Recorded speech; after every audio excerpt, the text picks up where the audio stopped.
Breve Catecismo de Westminster, pergunta 11. Quais são as obras da providência de Deus? As obras da providência de Deus são a sua maneira muito santa, sábia e poderosa de preservar e governar todas as suas criaturas e todas as ações delas. Salmo 145, 17. Justo é o Senhor em todos os seus caminhos, benigno em todas as suas obras. Hebreus 1, 3.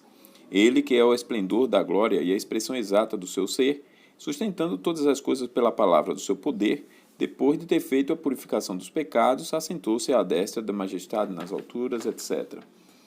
Mateus 10, 29 e 30. Não se vendem 2 pardais por um asse? E nenhum deles cairá em terra sem o consentimento de vosso Pai. E quanto a vós outros, até os cabelos todos da cabeça estão contados. E daí por diante há muitos outros textos que fundamentam aqui a pergunta e resposta. Então, qual é o sentido da palavra providência? O sentido da palavra providência é cuidado, a capacidade de prever o que virá e fazer provisão para aquilo. Quais são os aspectos parciais da providência de Deus? Os aspectos da providência de Deus são, primeiro, sua preservação de todas as coisas, Salmo 36, 6, e seu governo de todas as coisas, Salmo 67, 4. Qual a diferença entre a criação e a providência? Dr. Charles Roger afirma: a criação, a preservação e o governo de fato diferem e tratá-los como idênticos não só leva à confusão, como ao erro. A criação e a preservação diferem, primeiro, porque criação é chamar à existência o que não existia, e preservação é continuar ou causar a continuação daquilo que já tem um começo. E segundo, na criação não há nem pode haver cooperação, mas na preservação há uma confluência ou cooperação harmoniosa da primeira com a segunda causa. Na Bíblia, portanto, as duas coisas nunca se confundem. Deus criou todas as coisas por Ele, todas elas estão em harmonia.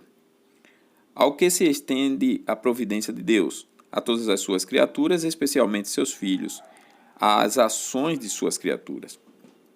Será que sua providência se estende às ações de suas criaturas? Sim, estende-se a todas as ações. Manter outra opinião seria dizer que as criaturas seriam independentes em suas ações e então Deus não seria a primeira causa de todas as coisas.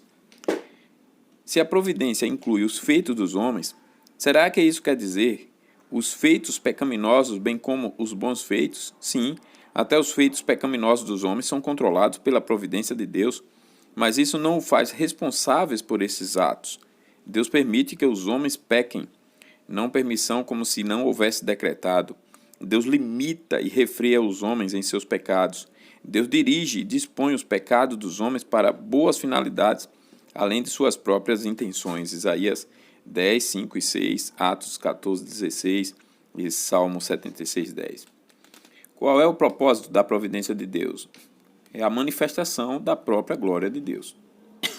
Um artigo intitulado A Providência de Deus e a Palavra. No artigo 13 da Confissão Belga, em sua seção sobre a providência divina, aparecem as palavras seguintes: aprender somente aquelas coisas que ele nos revelou em sua palavra, sem transgredir esses limites. Sempre houve o perigo na Igreja de Jesus Cristo de haver confusão quanto à doutrina da providência. Alguns crentes em Cristo, reconhecendo que Deus é soberano e convencidos de seus poderes de preservar e governar, entendem que devem guardar da providência de Deus para descobrir seu dever. E esquecem que a providência de Deus nos mostra o caminho de Deus e não aponta os detalhes do nosso caminho. Esquecem que nossa regra de fé e prática é a palavra de Deus, não o seu propósito cumprido numa providência. Godwin expressou isso da seguinte forma: não devemos entrar em negócios meramente por providências, porque descobriremos que muitas vezes as providências proporcionam boas ocasiões para pecarmos. Quando Jonas devia ir a Tarsis, ele teve as melhores providências possíveis. Encontrou um navio prontinho, sim, mas foi contra a palavra de Deus. Nunca seja regido por providências, pois podem ser tentações e provações. Seja regido pela palavra de Deus somente. Na verdade, nós devemos aprender só aquelas coisas que Ele nos tem revelado em sua palavra. Não devemos nos envolver nos conceitos não cristãos sobre a sorte. Deve ser bastante significativo para o cristão que até Hitler pronunciava a palavra providência muitas vezes. Reconhecemos, no entanto, com Berkouwer, que ninguém pode crer na providência de Deus sem conhecer o caminho a Deus por meio de Jesus Cristo. Mas ainda temos que reconhecer que os caminhos nos quais andamos precisam ser caminhos consistentes com a palavra de Deus. Não devemos esperar que a providência nos dirija, e sim reconhecer que a revelação de Deus já nos veio pela sua palavra. A providência de Deus nos oferece grande conforto. Diz-nos que Deus nos orienta, que Ele nos guarda, que Ele nos refreia, mas todas essas são feitas dentro dos limites da palavra de Deus e não são os fatores governantes em nossa vida, mas o grande Espírito que está por trás de nossas ações, as quais empreendemos de conformidade com a palavra, isto é, que Deus está sempre no controle de seu mundo. Pergunta 12. Que ato especial de providência exerceu Deus para com o homem no estado em que ele foi criado? Quando Deus criou o homem, fez com ele um pacto de vida com a condição de perfeita obediência. Proibiu-o de comer da árvore da ciência do bem e do mal, sob pena de morte. Gênesis 2, 16 e 17. E o Senhor Deus lhe deu esta ordem: de toda a árvore do jardim comerás livremente, mas da árvore do conhecimento do bem e do mal não comerás, porque no dia em que dela comeres, certamente morrerás. Romanos 5, 12 a 14. Portanto, assim como por um só homem entrou o pecado no mundo, e pelo pecado a morte, assim também a morte passou a todos os homens, porque todos pecaram. Porque até o regime da lei havia pecado no mundo, mas o pecado não é levado em conta quando não há lei. Entretanto, reinou a morte desde Adão até Moisés, mesmo sobre aqueles que não pecaram à semelhança da transgressão de Adão, o qual prefigurava aquele que havia de vir. O que é um pacto? Um pacto é um acordo e arranjo mútuo entre duas ou mais partes para dar ou fazer algo. Qual é o pacto de Deus com o homem? O pacto de Deus com o homem é seu acordo de dar algo com a condição de que o homem fará algo de sua parte ou poderá ser inteiramente gracioso, como em Gênesis 9.